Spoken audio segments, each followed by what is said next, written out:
Bonjour, nous avions prévu de parler d'un sujet marketing un peu classique. Nous vous donnons rendez-vous dans quelques jours pour ce sujet parce que ce qui vient de se passer, bien évidemment, nous a amené à vouloir passer quelques minutes à parler en fait de la France comme d'une marque corporate à l'idéal.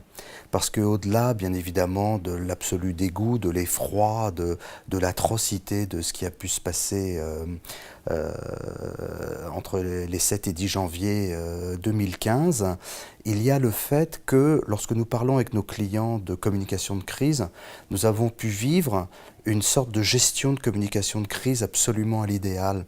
Et ce que je voulais faire, c'est là passer quelques minutes à repasser les trois sujets, et à l'intérieur de ces trois sujets, les quelques points qui généralement guident une action en gestion de crise pour voir comment il y a eu un alignement des planètes absolument complet. La première chose que l'on dit généralement, et le premier concept que l'on utilise dans la gestion de crise, c'est le fait d'écraser la mouche avec un gant de boxe. Il est illusoire à l'heure des médias, des réseaux sociaux, à l'heure des vérités d'opinion, à l'heure des embrasements collectifs, de penser qu'une action et qu'une crise qui naît va s'éteindre et mourir d'elle-même. Si elle s'éteint et meurt d'elle-même, c'est que ce n'était pas une crise. C'est pourquoi nous avons toujours un concept qui est il faut réagir vite de manière absolument surdimensionnée en mobilisant l'ensemble des capacités et des parties prenantes d'une entreprise pour tuer la mouche avec un gant de boxe, et la réaction face à une crise n'est jamais assez importante. Et là, la réaction de la France et la mobilisation tant de ses parties prenantes que de ses capacités internes, a été absolument exemplaire. La deuxième chose, on dit toujours pas de plaidoyer pro domo. La première réaction lorsqu'il y a une crise de nos dirigeants est de dire je vais à la télévision, je vais expliquer, je vais dire c'est pas nous. Et bien quand on fait cette chose-là, bien évidemment, chez Descartes, au pays de la contradiction, on a constamment des réponses, on est confronté à des questions, ces questionnements ont bien évidemment plusieurs aspects et on ne peut que s'enliser là-dedans. Donc nous disons toujours, il faut clarifier les zones de responsabilité, il faut toujours réussir à attester de la part de responsabilité que l'on peut avoir dans une crise, et surtout faire témoigner les parties prenantes pour vous. Lorsque d'autres disent que vous êtes sans faille et que ces autres sont crédibles, à ce moment-là, c'est le début de la résolution d'une crise, ou en tout cas du fait que cette crise se calme. 4 millions de personnes qui expliquent que la France n'est pas responsable et que la France n'est pas le problème, mais la solution, c'est bien sûr la plus formidable mobilisation de parties prenantes et l'absence absolue de plaidoyer pro domo. Troisième chose, il faut montrer de l'engagement et témoigner d'une trajectoire. Et là, si on personnalise 2 secondes le débat, et on peut tout à fait comprendre que ces choses-là soient discutables, c'est bien qu'une crise arrive quand le directeur général de l'entreprise France, Emmanuel Valls, et que le directeur général de l'entreprise France n'est pas Jean-Marc Ayrault. Ce n'est pas porter de jugement sur est-ce que l'un est plus fort, moins fort en politique, ce qu'il serait, ce dont il serait porteur, capable et tout, c'est d'attester d'une trajectoire. Manuel Valls a une trajectoire avec 2 choses, un combat contre le racisme, un combat contre l'antisémitisme, un combat contre le terrorisme, et surtout, c'est l'homme qui a ramené l'autorité dans le champ de la chose publique, autorité qui était un concept qui avait disparu ces 3 dernières années. Et là, il est bien qu'une crise arrive pour l'entreprise Corporate France avec ce type de personne comme directeur général plutôt qu'avec une autre. Quatrième chose très très importante, la reconnaissance des victimes. On se souvient du dramatique épisode Lombard, France Télécom, expliquant que les gens avaient le droit d'être surmenés, avaient des problèmes. Quand il y a des suicides, c'est un pépin. Là, on a reconnu des victimes très vite, mais surtout, on a reconnu l'entièreté de ces victimes comme composantes d'un corps social. Des journalistes à Charlie Hebdo, des policiers et des gens qui portent un uniforme, la communauté juive, donc 3 types de victimes globalisées et aucune n'étant oubliée au moment où l'on fait des décomptes. 5e point, toujours dans une gestion de crise liée passé, présent, futur. Et là, on a vu la puissance d'un modèle, quoi.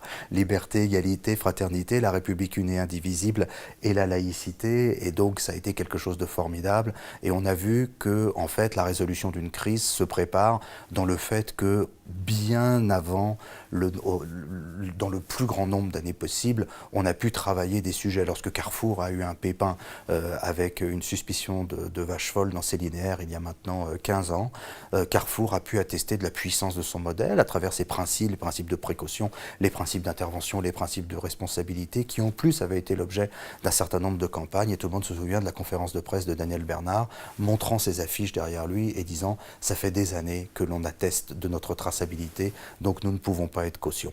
Et sujet à caution. Une crise se prépare avant et l'entreprise Corporate France prépare ses réponses en travaillant son modèle depuis 1793, ce qui n'est pas ce qui à l'échelle du marketing est tout de même une performance remarquable. Enfin, dernier point, le bon usage de l'émotion. On sait que dans une crise, on veut toujours réussir à se dire quelle est la petite touche émotionnelle que l'on peut apporter. Pourquoi? Parce qu'en marketing, on sait une chose, c'est que les raisonnements amènent à des conclusions et l'émotion amène à l'action. Voilà, c'est comme ça. Et donc le problème, c'est la part d'émotion. Les sciences de l'engagement et les neurosciences tout court nous ont montré qu'il y a 6 vecteurs d'émotion. 2 sont positifs, 4 sont négatifs. Les 6 vecteurs d'émotion, c'est la joie, c'est la surprise, c'est la tristesse, c'est la haine, la peur et le dégoût. Ce sont les 6 drivers de l'émotion. Nous avons pu, dans cette crise, jouer sur 4 d'entre eux.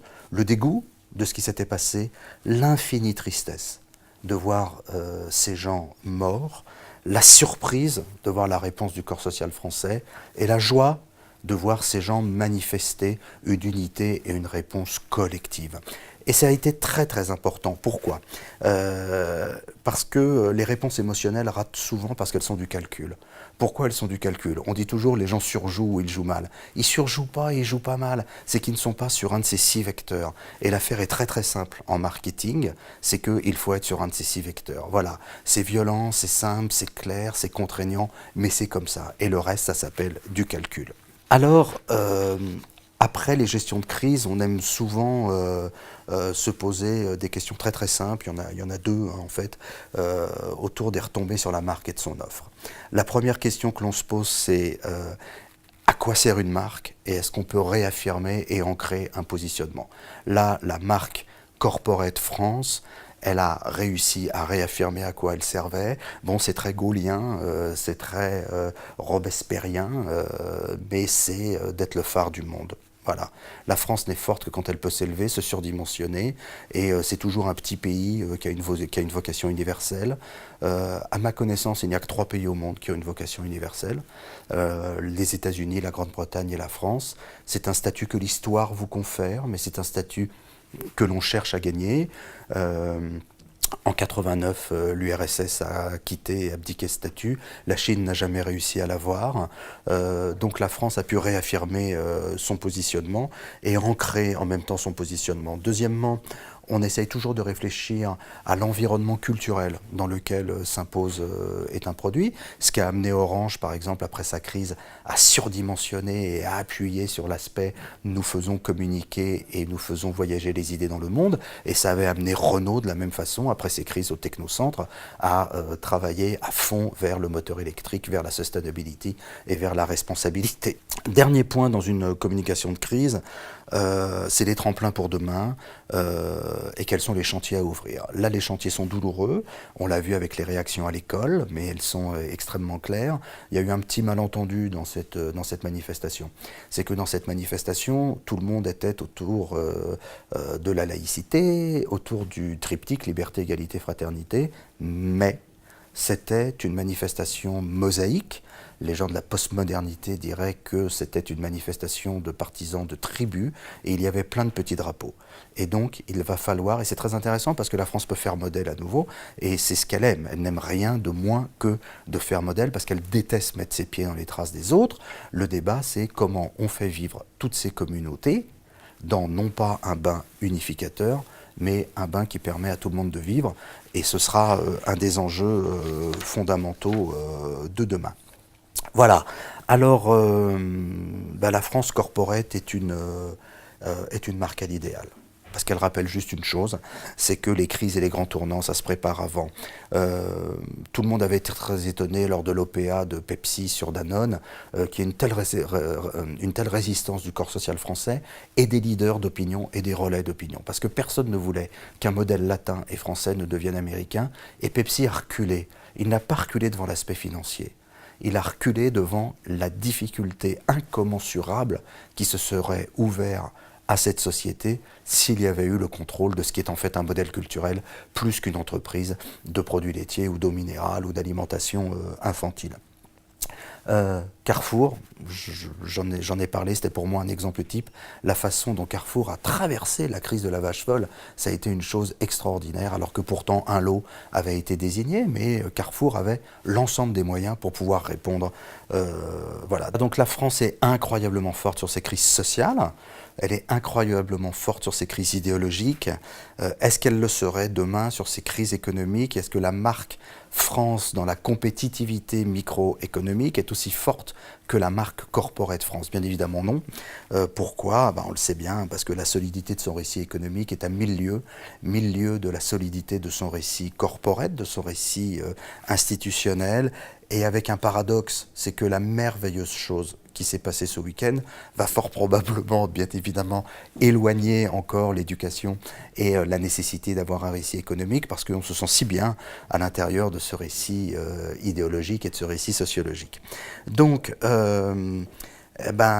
les enjeux restent toujours les mêmes pour la France demain, parce que ce modèle est là. Est-ce que ce modèle nous construit pour après-demain? Pas forcément. On sait qu'une entreprise et une marque doivent pouvoir marcher sur deux jambes, une jambe corporate extrêmement forte et une jambe dans la microéconomie compétitive extrêmement forte. Et le merveilleux enjeu qui est probablement le nôtre, c'est de réussir à définir un récit économique qui soit aussi fort que notre récit corporate et institutionnel.